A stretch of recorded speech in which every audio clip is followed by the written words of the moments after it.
India Hong Kong football മാച്ചിലെ അനിശ്ചിതത്വം നീങ്ങി. GCD ആവശ്യപ്പെട്ട് സെക്യൂരിറ്റി ഡെപ്പോസിറ്റ് തുക നൽകുമെന്ന് കേരള ഫുട്ബോൾ അസോസിയേഷൻ സത്യവാങ്മൂലം നൽകി. വിപിൻ സി വിജയൻ വിവരങ്ങളുമായി ചേരുന്നു. വിപിൻ, അപ്പോൾ ആകെ മൊത്തം കൺഫ്യൂഷൻ, ആകെ പ്രശ്നങ്ങളൊക്കെ ഉണ്ടായിരുന്നു അവിടെ. അപ്പോൾ അത് സോൾവ് ആവുന്നു എന്ന് കരുതാവോ?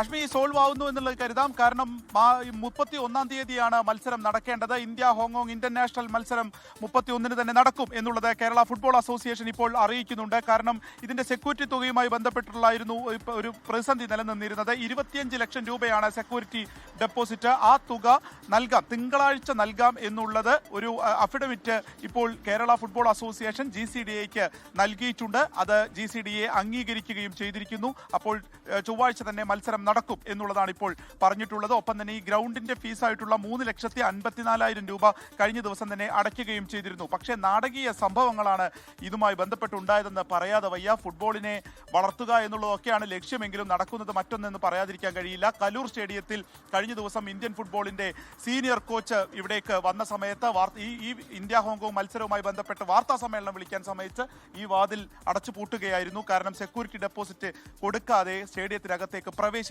കഴിയില്ല എന്നുള്ളത് GCDA അറിയിക്കുകയായിരുന്നു. അങ്ങനെ കോച്ചിനെയും താരങ്ങളെയും ഇവിടുന്ന് പുറത്താക്കുകയാണ് ഉണ്ടായത്.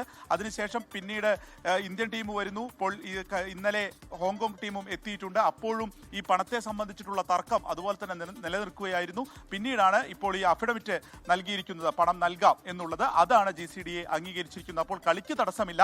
പക്ഷേ ഇതൊക്കെ എത്രത്തോളം ഒരു ഫുട്ബോളിനെ വളർച്ചയ്ക്ക് ഉതകും എന്നുള്ളതൊക്കെ ചർച്ച ചെയ്യേണ്ട കാര്യമാണ്. കാരണം ഇത് രണ്ടാമത്തെ തവണയാണ്. കേരള ബ്ലാസ്റ്റേഴ്സിന്റെ സമയത്തും പണം നൽകാതെ സ്റ്റേഡിയത്തിനകത്തേക്ക് പ്രവേശിക്കാൻ കഴിയില്ല എന്നുള്ള നിലപാട് തന്നെയായിരുന്നു GCDAക്ക് ഉണ്ടായിരിക്കുന്നത്. ഇപ്പോൾ അതിൽ ഈ വിഷയവുമായി ബന്ധപ്പെട്ട ഒരു അനുനയം ഉണ്ടായിരിക്കുന്നു. ആ പ്രതിസന്ധി നീങ്ങിയിരിക്കുന്നു എന്നുള്ളത് തന്നെയാണ് KFA വ്യക്തമാക്കുന്നത്. അപ്പോൾ ഒരു ഇന്റർനാഷണൽ മത്സരം ഒരുപക്ഷെ ഒരു 10 വർഷത്തിന് ശേഷമാണ് കരൂരിൽ നടക്കുന്നത്. അതിന് തൊട്ടു മുൻപായിരുന്നു ഇത്തരം നാടകീയ പ്രശ്നങ്ങൾ. അതിന് ഒരു വിരാമമായിരിക്കുന്നു എന്നുള്ളത് പറയാം. അഷ്മി,